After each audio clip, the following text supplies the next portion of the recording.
faj'al lana yawman min nafsika, maka jadikanlah bagi kami suatu hari yang engkau memiliki kesempatan khusus untuk mengajarkan kami. Jadi ini permintaan siapa? Para wanita di zaman Nabi sallallahu alaihi wasallam. Na'tika fihi tu'allimuna mimma 'allamaka Allah. Kami akan mendatangimu, ya, engkau mengajarkan kami dari ilmu yang Allah ajarkan kepadamu. Jadi para wanita di zaman Nabi alaihi salatu wassalam meminta dari Nabi SAW agar diberikan jatah khusus untuk belajar. Yakna dengan mama nikahnya nembeng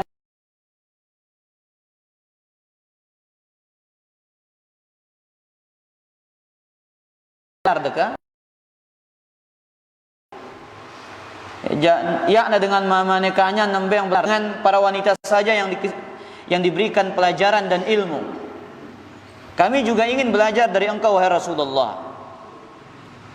Kemudian kata Nabi sallallahu alaihi wasallam, ijtami'na fi yaumi kada wa kada fi makani kada wa kada.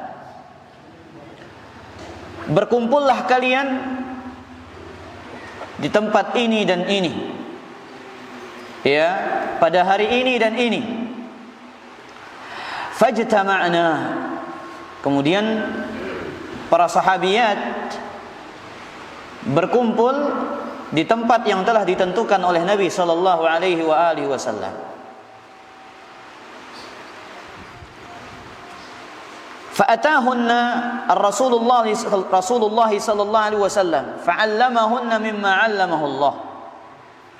Kemudian mereka didatangi oleh Nabi alaihi salatu wassalam. Kemudian Nabi mengajarkan kepada mereka beberapa ilmu yang Allah ajarkan kepada beliau. Nabi SAW mengajarkan kepada para sahabiyat ilmu yang Allah ajarkan kepada beliau. Summa qala, kemudian beliau bersabda. Ini di antara ilmu yang disampaikan oleh Nabi SAW kepada para sahabiyat. Ma minkunna imra'atun baina yadayha min wa tuqaddimu baina yadayha min waladiha salasatan. Tidak ada seorang wanita pun yang ditinggal mati oleh 3 anaknya. Tidak ada seorang wanita pun yang ditinggal mati oleh 3 anaknya illa kanu laha hijaban minan nar, melainkan mereka akan menjadi tamengnya dari api neraka. Melainkan mereka akan menjadi penghalangnya dari api neraka. Faqalat imra'atunna minhunna. Salah seorang wanita yang hadir pada majelis itu bertanya kepada Nabi sallallahu alaihi wasallam, "Ya Rasulullah, awithnain, bagaimana sekiranya kalau 2 anak, bau kedua?" Nabi mengatakan apa? Barang siapa yang ditinggal mati, ya, oleh 3 anaknya, melainkan mereka akan menjadi apa? Tameng dari api neraka. Seorang wanita bertanya kepada Rasulullah, bau kedua, bisa enggak kalau anaknya yang mati cuman berapa? Cuman 2. Qala fa'adatha marratain. Bisa enggak 2 kali wahai Rasulullah? Bisa enggak 2 anak wahai Rasulullah? Nabi ulang jawabannya, wasnaini wasnaini wasnain. Bisa 2 anak, bisa 2 anak, bisa 2 anak. Baik. Para jemaah yang dimuliakan oleh Allah Azza wa Jalla, hadis yang mulia ini memberikan beberapa faidah dan pelajaran kepada kita. Yang pertama adalah bolehnya mengkhususkan hari untuk para wanita belajar, tidak bergabung dengan para lelaki. Jadi kanggo tang khususan sopuk jelo untuk dengan nina khusus belajar, ya anda bercampur kanca dengan mama. Boleh mengkhususkan suatu hari untuk para wanita, khusus hari itu diajarkan kepada mereka tanpa bercampur dengan laki-laki.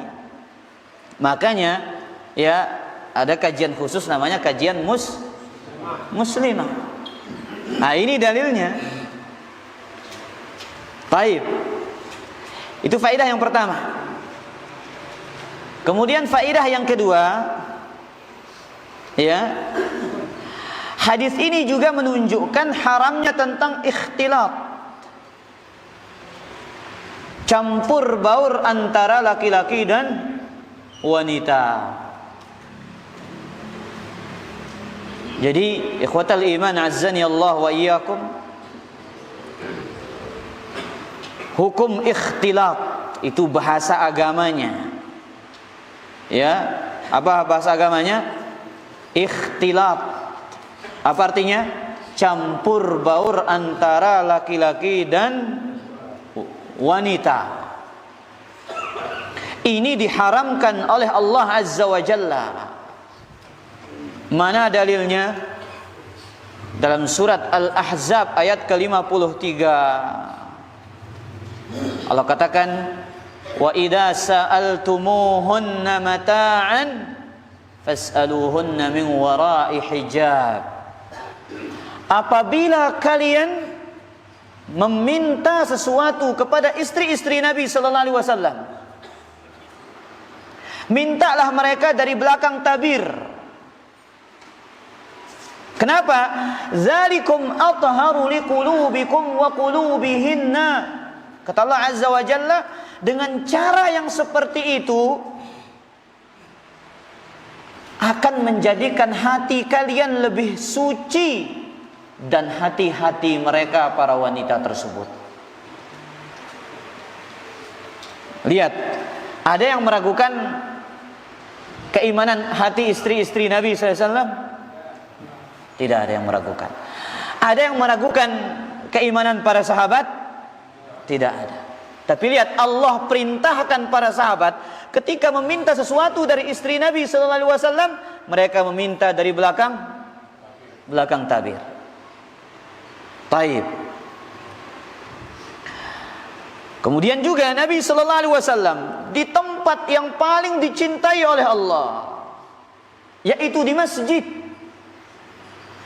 disunnahkan dipisah antara laki-laki dan wanita. Makanya ya, saf lelaki itu yang paling utama, paling depan. Saf wanita yang paling utama, yang paling belakang. Dalam sebuah hadis Nabi sallallahu alaihi wasallam, jikalau selesai salat, selesai salam, beliau diam dulu dengan para sahabat laki-laki. Kenapa? Agar wanita itu dulu lebih dahulu keluar. Katanya dengan ini berjulus sugul. Ya, biarkan para wanita dulu keluar, barulah para lelaki. Sebagaimana dalam hadis Bukhari dari Ummu Salamah radhiyallahu anha, apa kata beliau? Kana Rasulullah sallallahu alaihi wasallam idza sallama. Nabi sallallahu alaihi wasallam jikalau salam dari salatnya, hina yaqdi taslimahu makatha yasiran qabla an yaquma. Beliau diam sejenak sebelum beliau berdiri meninggalkan tempatnya. Qala Ibnu Syihab, perawi hadis ini Al-Imam Ibnu Syihab Az-Zuhri, apa kata beliau? Wallahu a'lam anna mukthahu likai yanfudhan nisa'u qabla an yudrikahunna man insarafa minal qaum. Nabi diam sejenak di tempat salatnya agar kaum wanita dengan nina ya pergi pulang dari masjid, barulah disusul oleh jamaah lelaki yang keluar dari masjid. Jadi Nabi SAW diam dulu bersama para sahabat lelaki yang lain sampai wanita itu keluar dari masjid, barulah para lelaki keluar. Ini menunjukkan tidak bolehnya campur baur antara laki-laki dan wanita. Bahkan para jemaah yang dimuliakan oleh Allah, ya, Al-Imam Abu Dawud menyebutkan sebuah riwayat dari Nabi sallallahu alaihi wasallam. Apa kata Nabi? Ya, ketika ada beberapa wanita yang bercampur baur dengan laki-laki di jalanan. Jadi nina mama ya bersaik lelahanu. Apa kata Nabi SAW? Istakhirna, wahai para wanita, minggir kalian. Wahai para wanita, minggir kalian. Fa innahu laisa lakunna an tahquqna at-tariq. Kalian tidak berhak, tidak layak berada di tengah jalan. Alaikunna bihafatit tariq. Hendaklah kalian berjalan di pinggir jalan. Artinya Nabi SAW melakukan demikian, ya, agar para wanita dan lelaki itu tidak bercampur baur, tidak terjadi ikhtilat. Dahulu di masjid Nabi itu, ikhwatal iman, di zaman sahabat ada pintu, ya, yang di situ masuk laki-laki dan masuk wanita. Dan di antara sahabat yang suka masuk lewat pintu itu adalah siapa? Sahabat Abdullah bin Umar. Apa kata Nabi SAW kepada Abdullah bin Umar dalam Sunan Nabi Daud? Lau tarakna hadal bab lin nisa. Wahai Abdullah bin Umar, jikalau sekiranya pintu ini, lawang nenek, ya, khusus untuk para wanita. Ini kata Nabi SAW kepada Abdullah bin Umar. Wahai Abdullah bin Umar, kah lawang si sai ini jangan kah membayang tunina wah tamal yang antene. Biarkanlah para wanita yang masuk lewat pintu ini. Kata Nabi SAW kepada Abdullah bin Umar. Kemudian Nafi', budaknya Abdullah bin Umar, mengatakan, falam yadkhul minhu ibnu Umar hatta mat. Semenjak Nabi berpesan seperti itu, Abdullah bin Umar tidak pernah masuk lagi melalui pintu tersebut sampai beliau meninggal dunia. Wah, Nabi berpesan, ya petama dengan lawang neneja. Ya, jangan masuk lewat pintu ini khusus bagi para wanita. Semenjak Nabi mengucapkan sabdanya itu, Abdullah bin Umar sampai meninggal dunia tidak lagi masuk ke dalam apa? Ya, pintu yang dahulu biasanya beliau masuk lewat pintu tersebut. Maka ini dalil yang sangat jelas menunjukkan apa? Haramnya campur baur antara laki-laki dan wanita. Faedah yang keempat. Baik. Yang ketiga. Perhatian terhadap perbedaan antara pria dan wanita, antara laki-laki dan wanita dalam masalah amaliyah dan ta'lim, dalam masalah ibadah dan ta'lim. Lihat Nabi sallallahu alaihi wasallam dalam hadis ini, para jamaah yang dimuliakan oleh Allah Azza wa Jalla, Nabi sallallahu alaihi wasallam mengajarkan suatu ajaran yang khusus, yaitu apa? Bagaimana wanita itu bersabar ketika ditinggal mati oleh anak-anaknya. Karena wanita itu hati mereka sangat lemah. Ini khusus perhatian Nabi dalam masalah ini kepada para wanita. Nabi ajarkan ilmu yang lain, kemudian yang ditekankan masalah ini. Apa kata Nabi SAW? Ma minkunna imra'atun tuqaddimu baina yadaiha salas min waladiha salasatan. Tidaklah salah seorang di antara kalian, wahai para wanita, meninggal 3 anaknya, melainkan itu akan menjadi tameng dia dari api neraka selama dia bersabar. Ini bentuk perhatian Nabi SAW dalam perbedaan. Mana yang harus ditekankan kepada para wanita, mana yang harus ditekankan hukumnya bagi laki-laki. Ini perlu dibedakan. Taib. Kemudian faedah yang keempat. Lihat ikhwatal iman, faedah yang keempat. Ilmu itu didatangi, bukan ia yang datang kepada kita. Ilmu itu didatangi, bukan dia yang datang kepada kita. Ngerti kita tuan aman kenana ini? Apa kenana tuan? Itu lalu nuntut. Itu lalu ngaji. Bukan jadi jagoan kandang. Ya, ndak ke sebu doang di Bali pada jamaah. Buat tengah tu ustaz ini wah.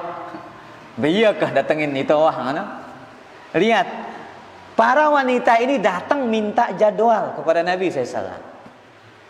Bukan mereka yang ngatur Nabi Rasulullah, nih men kami tahu kami ngaji, ya. Tapi apa kata Nabi SAW? Ijtami'na fi yaumi kada fi makani kada wa kada. Nabi yang ngatur para jamaah. Jadi yang ngatur itu dai, bukan panitia. Yang ngatur itu dai, bukan panitia. Sebagaimana Nabi SAW yang mengatur. Permintaannya cuma satu, ajarkan kami ya Rasulullah. Masa laki-laki saja yang diajar? Kami juga para wanita ini butuh kepada apa? Butuh ilmu, kata para sahabiat ini. Nabi tentukan waktunya, Nabi tentukan tempatnya, kemudian Nabi SAW kemudian menyampaikan ilmu itu kepada mereka. Maka cocoklah kata para ulama, al ilmu yu'ta ilaihi wala ya'ti. Ilmu itu didatangi, bukan dia yang datang kepada kita. Alhamdulillah nangka aja datangin nita para jamaah. Ini kemudahan, ilmu itu yang datang kepada kita. Baik. Kemudian, ya, faedah berikutnya dari hadis yang mulia ini, anjuran kepada para wanita untuk sabar atas kehilangan anak. Bahwasanya pahalanya adalah apa? Surga. Jadi, ya, anak yang meninggal dunia ini salah satu wasilah, sebab orang tua akan diselamatkan dari api neraka Allah Subhanahu wa taala. Tapi dengan syarat seorang yang ditinggalkan oleh anaknya meninggal dunia itu berhiaskan dengan kesabaran. Dengan syarat apa? Berhiaskan kesabaran. Ya, nikah merari, ya, punya anak, baru senang dilihat meninggal dunia. Lahir lagi anaknya, meninggal dunia. Ya, lahir lagi, meninggal dunia. Tatkala dia sabar, ya, atas ujian tersebut, kata Nabi, illa kanu, melainkan mereka akan menjadi hijaban minan nar, menjadi penghalang dan tameng dari api neraka. Baik. Kemudian faedah yang berikutnya dari hadis ini, sebagaimana yang dikatakan oleh Al-Hafidz Ibnu Hajar Al-Asqalani, wa fil hadis, dalam hadis ini, ma kana alaihi nisa'us sahabah min al-hirsi ala ta'allumi umuriddin. Dalam hadis ini terdapat faedah bahwasanya bagaimana semangatnya para wanita di zaman Nabi sallallahu alaihi wasallam mempelajari ilmu agama. Lihat, datang kepada Nabi sallallahu alaihi wasallam minta jadwal. Ya. Jadi, ya akan kita doang yang jadwal pin ustaz nang ini. Jadi dengan layak wahai ibu-ibu. Jadi zaman dahulu sudah para wanita, para sahabiat itu datang minta jadwal khusus dari baginda Nabi Muhammad sallallahu alaihi wa alihi wasallam. Baik. Kemudian ikhwatal iman azzani Allah wa iyyakum. Faedah yang berikutnya. Bolehnya seorang wanita berbicara dengan orang yang berilmu, yang menjaga kehormatannya dalam agama, terlebih dalam perkara-perkara yang berkaitan dengan masalah yang belum dia fahami dan belum dia pelajari. Boleh wanita berbicara dengan orang alim yang menjaga kehormatannya, ya. Tapi ingat, para jamaah yang dimuliakan oleh Allah, wanita itu diajarkan adab berbicara, yaitu dengan tidak melembutkan suaranya. Kata Allah Azza wa Jalla, ya, dalam surat Al-Ahzab ayat ke-32, fala takhda'na bil qaul, ya, fayatma'al ladzi fi qalbihi marad wa qulna qawlan ma'rufa. Janganlah kalian yang memperindah ya suaranya, memperindah ucapannya. Fayatma'al ladzina fi qalbihi marad, ya, maka akan timbul keinginan pada hati orang-orang yang terdapat penyakit di dalam hati mereka. Wa qulna qawlan ma'rufa, dan ucapkanlah ucapan yang baik. Baik, kemudian ikhwatal iman azzani Allah wa iyyakum, kita ambil hadis yang kedua. Wa 'an ibni Abi Mulaikah anna Aisyah zaujan Nabi sallallahu alaihi wasallam kanat la tasma'u syai'an la ta'rifuhu illa raja'at fihi hatta ta'rifuhu. Dari Ibnu Mulaikah, dari Ibnu Abi Mulaikah, bahwasanya Aisyah istri Nabi sallallahu alaihi wasallam tidaklah mendengar sesuatu yang beliau tidak ketahui, pasti bertanya kepada Nabi sallallahu alaihi wasallam sampai dia tahu. Ini keistimewaan Aisyah para jamaah. Istri beliau yang istimewa, yang sangat dicintai oleh Nabi SAW. Dan keistimewaannya, wanita di zaman Nabi SAW yang paling banyak meriwayatkan hadis. Aisyah itu penasaran kalau tidak mengetahui suatu ilmu. Ketika tidak faham tentang suatu ilmu, melainkan pasti bertanya kepada baginda Nabi alaihi salatu wassalam. Kemudian kata beliau, wa anna Nabi sallallahu alaihi wasallam qala man husiba uzzib. Barang siapa yang dihisab, kata Nabi sallallahu alaihi wasallam, akan disiksa. Barang siapa yang dihisab akan disiksa. Nah, jadi Aisyah berdialog dengan Nabi SAW. Berdialog, para jamaah, apa kenapa berdialog? Berdialog itu artinya saling tanya jawab. Nabi mengatakan barang siapa yang dihisab akan disiksa.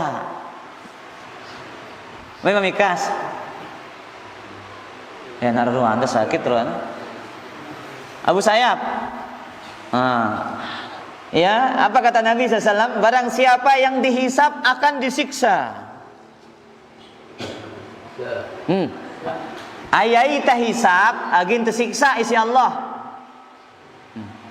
Tentu apa ya? Betul. Deman selesai hadis wah tentu ngene ini. Oh, ilaha illallah. Nah. Lihat.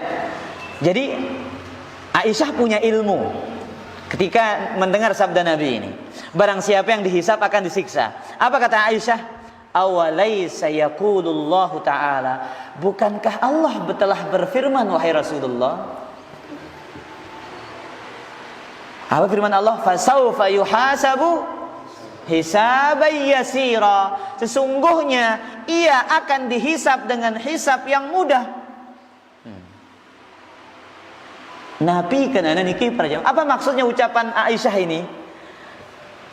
Kan Nabi mengatakan barang siapa yang dihisab akan disiksa.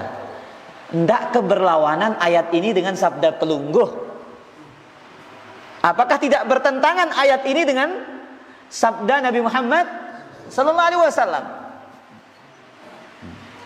Apa jawaban Nabi sallallahu? Innama dzalikal ardu, hisab yang dimaksudkan dalam ayat itu adalah hisabul ard. Hisab apa? Al-ard. Pira luwe hisab para jamaah? Pak Ahmad. Nah, Pak Ahmad, tapi enggak di mamikas kalam ini. Hah? Ah, lolos. Pak Liana. Ah, 2, saya. Kitab Kejelok Kiamat terus. Ngapal. Kena wah jawaban P2 nenek hisab no. Hah? Ah, Mami dengar jawaban Mami dulu. Hisab yang ringan dan hisab yang berat. Ama yon ngebe tadah. Ngencup ke? Nah, itu ngencup masih. Oh, iya. Pecung beda dah nah. Lolos juga masih. Hisab itu ada 2 kata para ulama. Hisabul ard dan hisabul munaqashah. Ya, hisabul ard dan hisab al munaqashah. Hisabul ard, ya, cuman diperlihatkan catatan amalannya oleh Allah, kemudian akan diampuni dosa-dosanya. Itu yang disebut hisaban yasira, hisab yang mudah. Apa hisab yang kedua? Hisabul munaqashah, hisab yang teliti, yang detail, terperinci, semua akan ditanya oleh Allah Azza wa Jalla. Dalam riwayat yang lain, innahu man nuqishal hisaba faqad uzziba, sesungguhnya yang akan dihisab dengan hisab munaqashah, ia akan disiksa.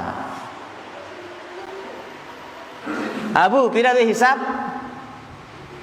2. Saya.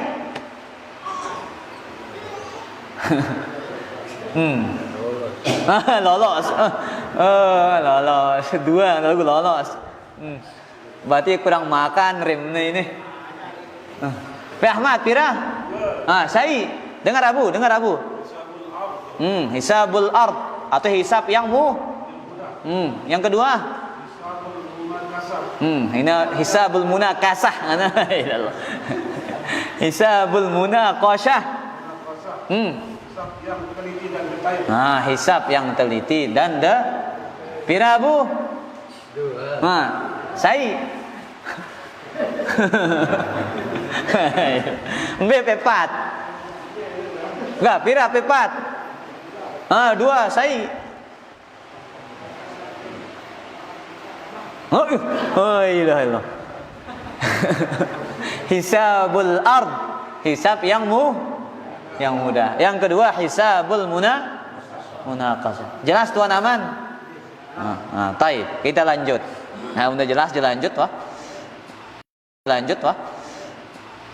Faedah dari hadis yang mulia ini asa kita ambil. Yang pertama, bayanu fadilati Aisyah radhiyallahu anha wa hirsiha 'ala ta'allum.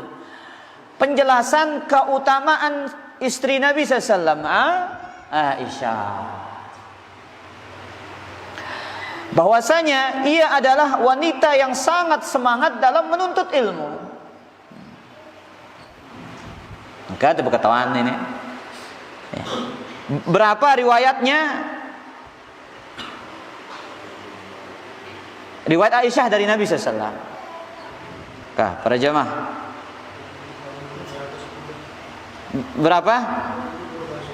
Masya Allah. Beda Abu Sayyaf?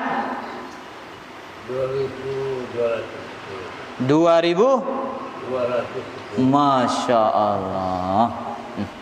2.210. 2 yu satak 10. Istri Nabi yang lain menandingi nggak ada para jemaah. Makanya cocok kata Ibnu Abi Mulaikah ini, ya, tidak ada satu permasalahan yang tidak diketahui oleh Aisyah, melainkan pasti beliau bertanya kepada Rasulullah sallallahu alaihi wasallam. Wa anna Rasulullah sallallahu alaihi wasallam maka yatadajjaru min muraja'atiha, dan bahwasanya Nabi sallallahu alaihi wasallam tidak pernah merasa terganggu dari pertanyaan Aisyah. Nah, ini adab bagi suami ini, para jamaah mun berketawan sanina tanda terganggu. Duit peketuanan. Ya, lamun luwih kemele aja baru aduh kemele nah aja baru. Nah, lagun luwih peketuan agama aja bagus para jamaah. Sok hendak luwih apa? Ngendeng kemele. Baik. Faidah yang berapa? Yang kedua dari hadis ini. Isbatu hisabil ardi, isbatul hisabi wal ard. Penetapan hisab dan al ard. Sebagaimana yang kita katakan tadi, penetapan adanya dua jenis hisab. Hisab al ard dan hisab munaqasyah. Nah, makanya Nabi sallallahu alaihi wasallam senantiasa berdoa agar dimudahkan hisabnya oleh Allah Subhanahu wa taala. Jadi kita ini minta kepada Allah para jamaah agar dipermudahkan hisab kita oleh Rabbul Alamin tabaraka wa taala. Allahumma hasibni hisaban yasira. Ya Allah, permudahkanlah hisabku dengan hisab yang mudah. Berikanlah aku kemudahan dalam hisabku. Nah, mudah hisab tak? Ya, dipermudah hisab kita. Jangan dipersulit oleh Allah Rabbul Alamin tabaraka wa ta'ala. Karena kalau sudah dihisab dengan teliti, ya, kita akan disiksa oleh Allah Subhanahu wa ta'ala. Baik. Kemudian yang ketiga, isbatul azabi yaumal qiyamah. Ditetapkannya adanya siksa pada hari kiamat. Beda dalilna li hadis niki para jamaah. Man husiba uzzib, barang siapa yang dihisab dengan berat, dengan teliti akan disiksa. Jadi hari kiamat ada siksa. Sebelum hari kiamat ada siksa. Di mana? Di kuburan. Makanya kata liman azzani Allah wa iyyakum, ya, siksa kubur dan siksa akhirat. Orang yang bisa selamat dari siksa kubur, maka akhiratnya akan lebih mudah. Tapi orang yang tidak selamat dari siksa kubur, maka akhiratnya akan lebih sulit.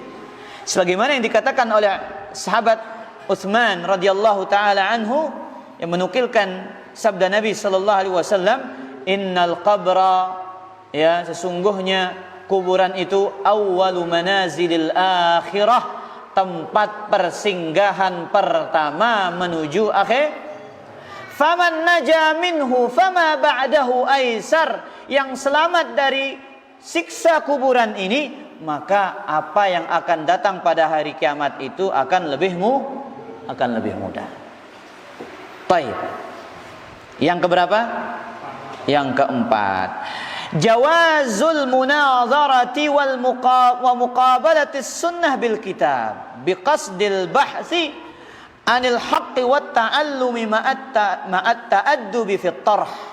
Bolehnya berdiskusi, boleh berdialog antara orang yang tidak berilmu dan orang yang berilmu,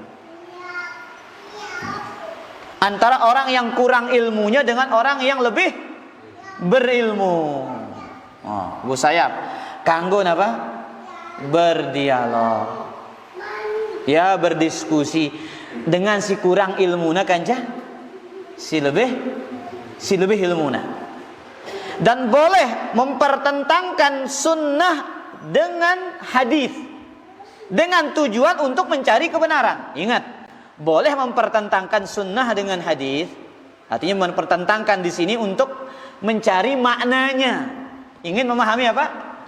Maknanya. Sebagaimana kata Aisyah radhiyallahu taala anha, beliau berdalil dengan ayat, wahai Rasulullah, kan ngeneung kat Allah ini, fasaufa yuhasabu hisaban yasira. Sesungguhnya dia akan dihisab dengan hisab yang mudah. Jadi Aisyah berdalil membantah Nabi dengan apa? Dengan ayat Al-Quran.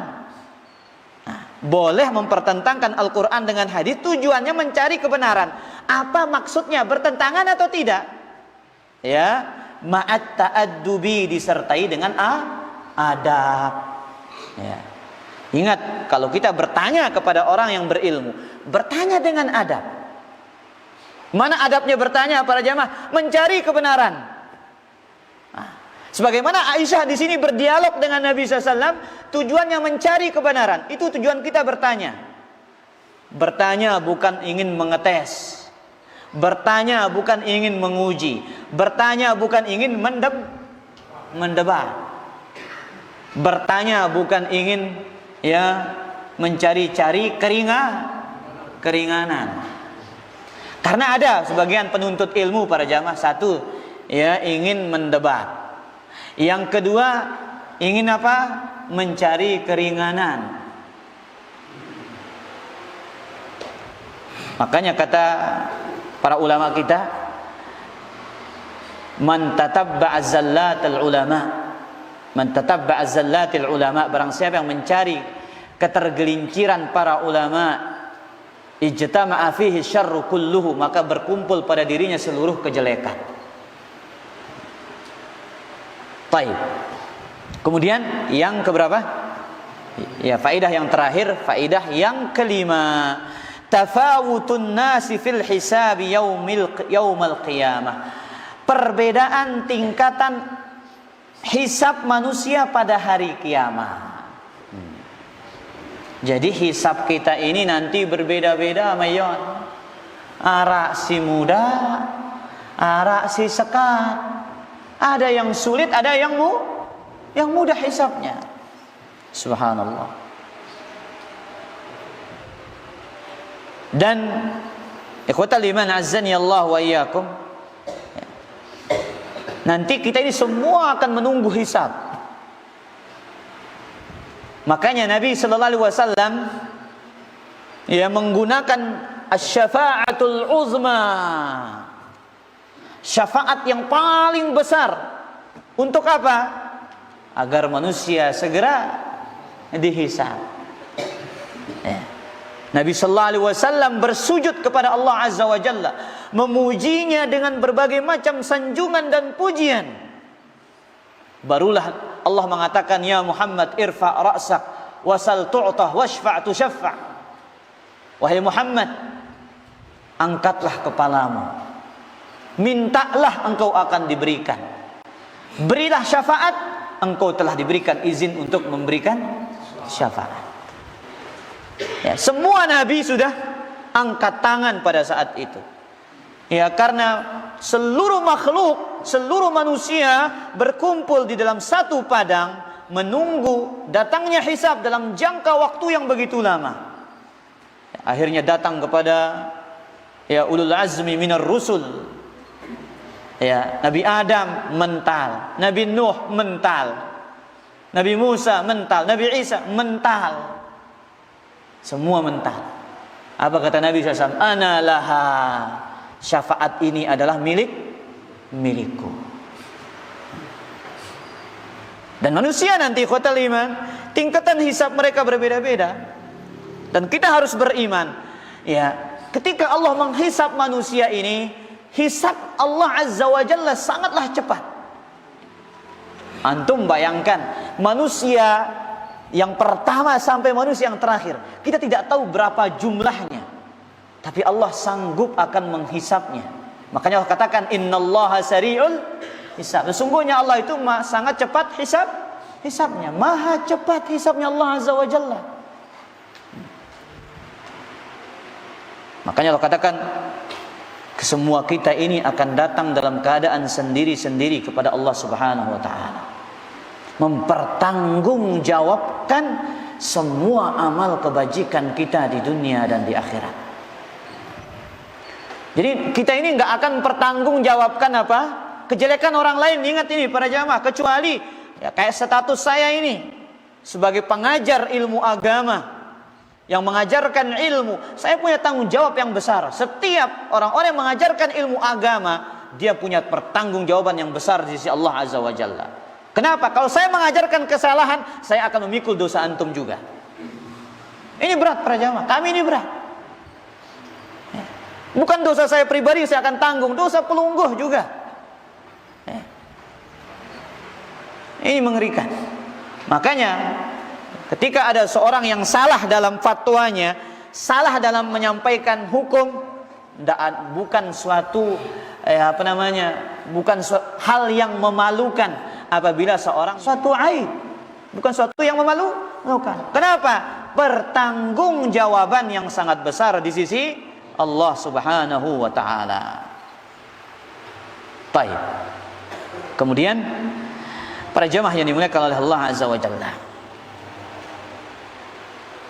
Baik, kemudian hadis yang berikutnya. Masih ada waktu ini? Jam pira Isa?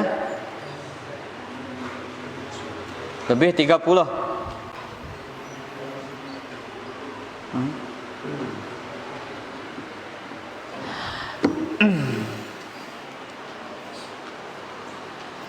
Wa an Abdullah bin Abbas radhiyallahu anhuma kana al-fadlu radifan Nabi sallallahu alaihi wasallam, bahwasanya Fadl dibonceng oleh Nabi sallallahu alaihi wasallam. Nah, ini tawaduknya Nabi sallallahu alaihi wasallam. Nabi yang bonceng para jamaah. Ya. Faja'at imra'atun min Khas'am, datanglah seorang wanita dari kabilah Khas'am. Faja'ala al-Fadlu yanzuru ilaiha wa tanzuru ilaih. Nah, semua hadis-hadis ini para jamaah menunjukkan semangatnya para wanita dalam menuntut ilmu. Fadl memandang kepada wanita itu dan wanita itu memandang kepada Fadl.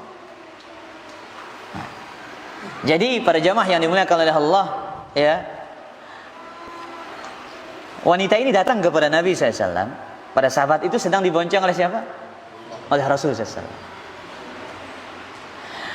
Faja'ala Nabi SAW yasrifu wajhal Fadl ila syiqqil akhar. Nabi berusaha memalingkan wajahnya Fadl ke arah yang lain.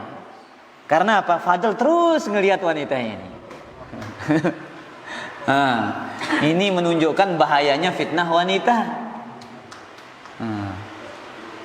Ini menunjukkan bahayanya fitnah wanita. Tapi tak ada hatu anaman, namun bagus kincuan pupuran ini. Ailah, mau udang kita begitu kah? Iya, ini sahabat wanita itu datang bertanya, dilototin sama Fadl. Wanita itu juga, apalagi wanita itu melihat kepada Fadl radhiyallahu taala anhuma. Nabi palingkan wajahnya, diputar wajahnya oleh Nabi. Ya. Kemudian faqalat inna faridatallahi adrakat abi syaikhan kabira.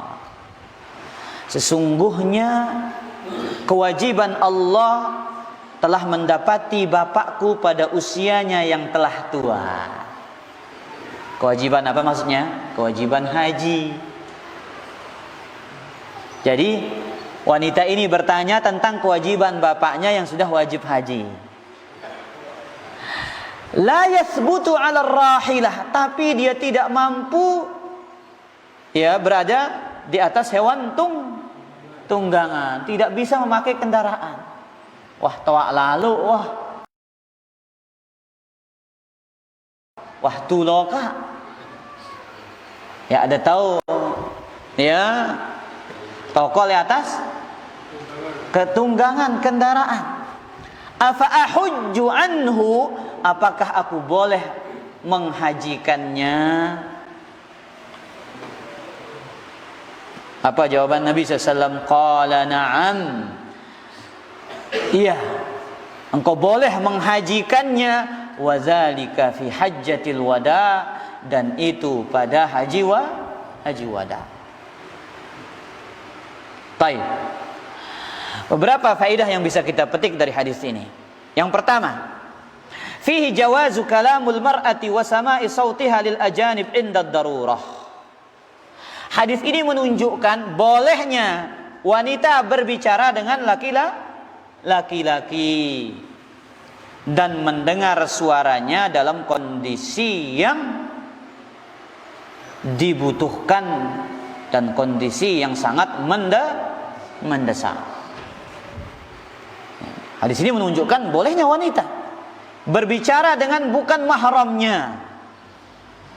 Berbicara dengan bukan mahramnya dan mendengar suaranya dalam kondisi yang sangat penting dan mendesak. Kal istifta, seperti apa? Meminta fatwa. Mencari ilmu. Baik. Kemudian faedah yang berikutnya. Ini sudah azan para jamaah. Kita ambil 3 faedah saja dari hadis ini. Dahsyatnya fitnah wanita. Ya, bagaimana sahabat Fadl ibn Abbas mengarahkan pandangannya kepada wanita tersebut dari kabilah Khath'am.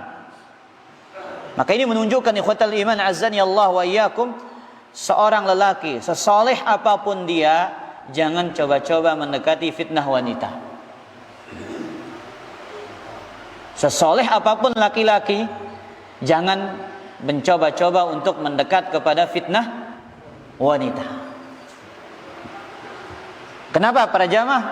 Kata salah seorang tabi'in, Sa'id bin Musayyib rahimahullahu ta'ala, umurku sudah 80 tahun, tapi tidak ada yang paling aku takutkan daripada fitnahnya wanita.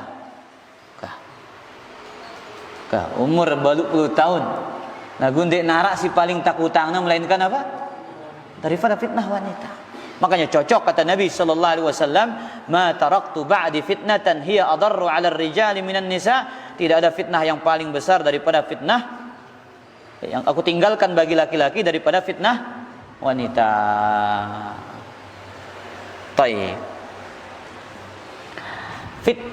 Faedah yang keberapa?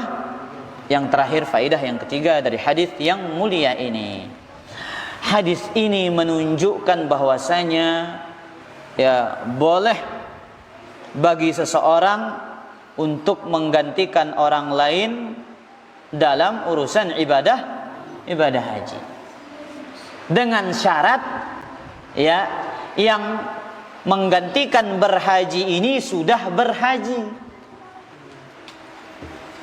dengan dalil riwayat yang lain. Ketika ada salah seorang sahabat yang datang kepada Nabi SAW bertanya, ingin menghajikan saudaranya bernama Syubrumah. Apa kata Nabi SAW? Hujja'an nafsika thumma hujja'an Syubrumah. Hajikan dirimu dulu, baru hajikan saudaramu Syubrumah. Jadi mula tengah songkok haji dulu. Kita harus haji dulu baru bisa menghajikan orang lain. Wallahu taala ala wa alam. Silakan kita azan dulu baru kita tanya jawab.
Alhamdulillah, salatu wassalamu ala rasulillah wa ala alihi wa ashabihi wa man tabi'ah hudah, amma ba'd.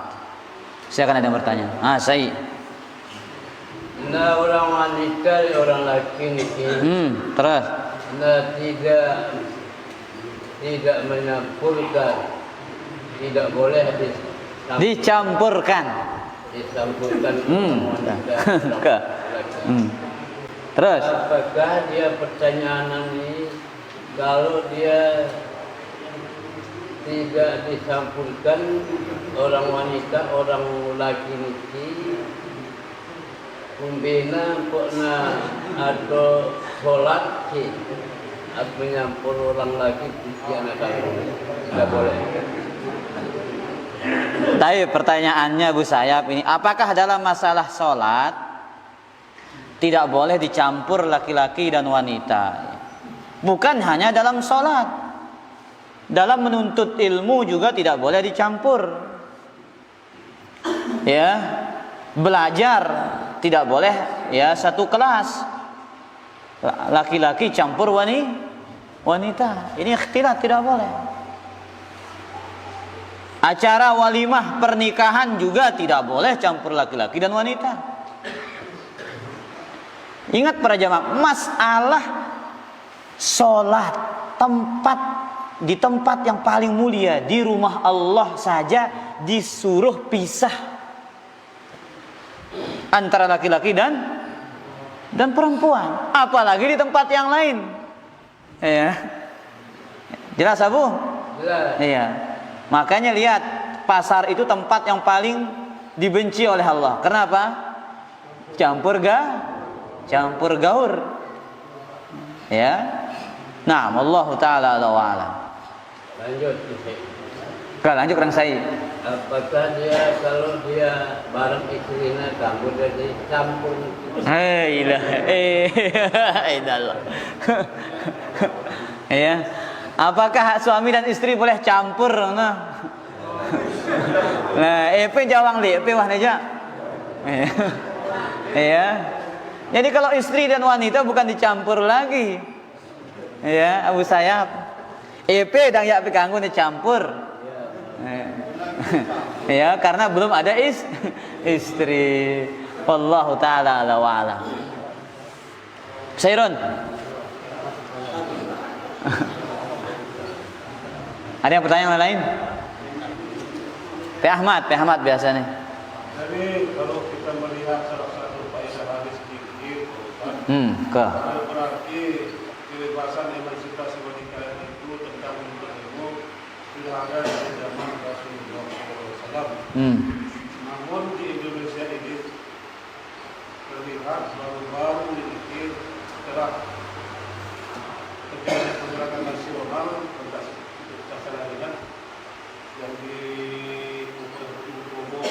Baru ada kebebasan pendidikan itu. Kenapa kok terlambat sekali kita di Indonesia ini? Iya. Khususnya pada kaum wanita ini. Emansipasi wanita. Apa maksudnya emansipasi para jamaah? Memberikan kebebasan. Jadi para jamaah yang dimuliakan oleh Allah, dalam kita berbicara masalah wanita, jadi wanita dan laki-laki itu diatur oleh syariat, diatur oleh agama. Jadi bukan seperti yang dikatakan oleh orang-orang ya non muslim ini. Mereka mengatakan emansipasi wanita, namun mereka ingin melepaskan mereka dari ikatan-ikatan agama, dari aturan-aturan agama. Seolah-olah emansipasi wanita itu bebas berpakaian semaunya, tidak pakai hijab, ya, tidak memakai jilbab, bebas keluar dari rumahnya, dan yang lainnya. Itu dianggap emansipasi wanita.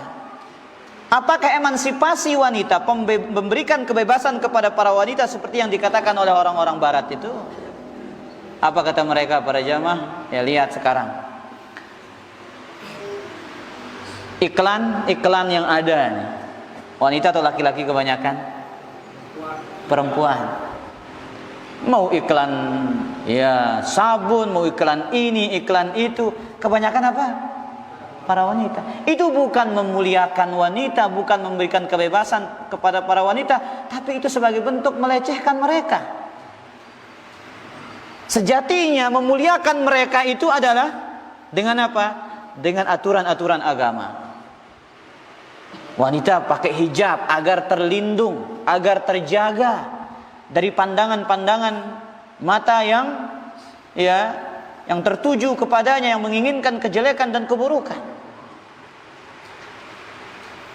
Kemudian Islam ketika mereka musafir meletakkan aturan. Apa aturan Islam? Ketika mereka musafir harus didampingi mahram.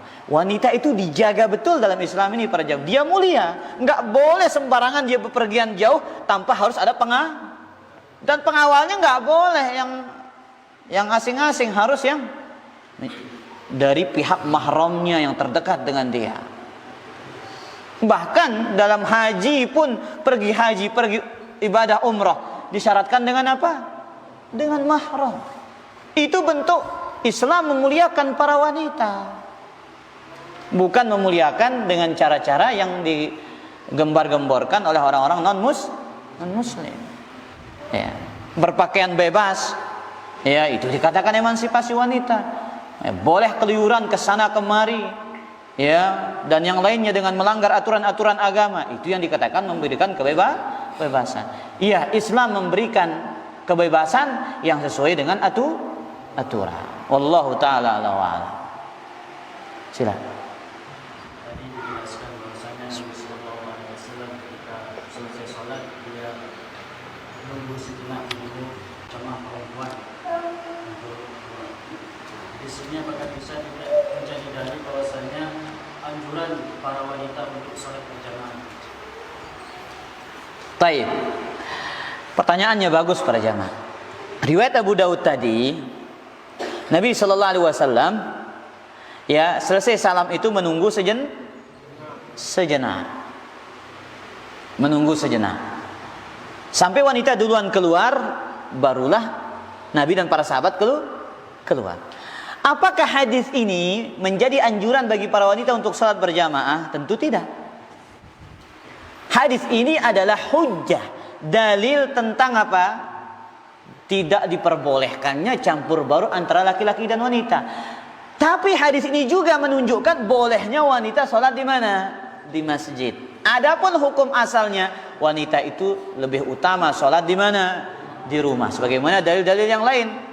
Wa khairu masajidihinna qa'ru buyutihinna. Sebaik-baik masjidnya para wanita itu adalah bagian rumahnya yang paling dalam. Itu kata Nabi SAW.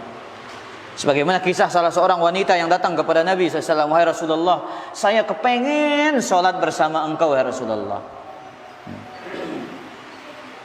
Ya, kemudian apa kata Nabi SAW? Ya, aku tahu engkau ingin sholat bersamaku, akan tetapi sholatmu di kamar paling dalam rumahmu lebih baik daripada engkau sholat di bagian tengah kamar rumahmu.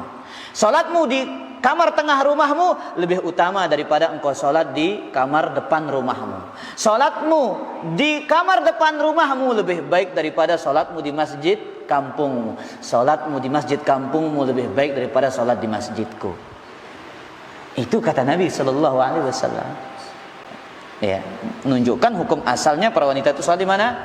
Di rumah.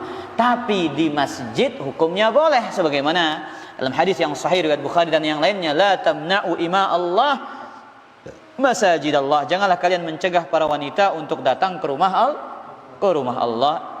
Idasta'dzannakum ilaiha, jikalau mereka meminta izin kepada kalian untuk datang sholat berjamaah. Wallahu ta'ala a'la wa a'la. Mami.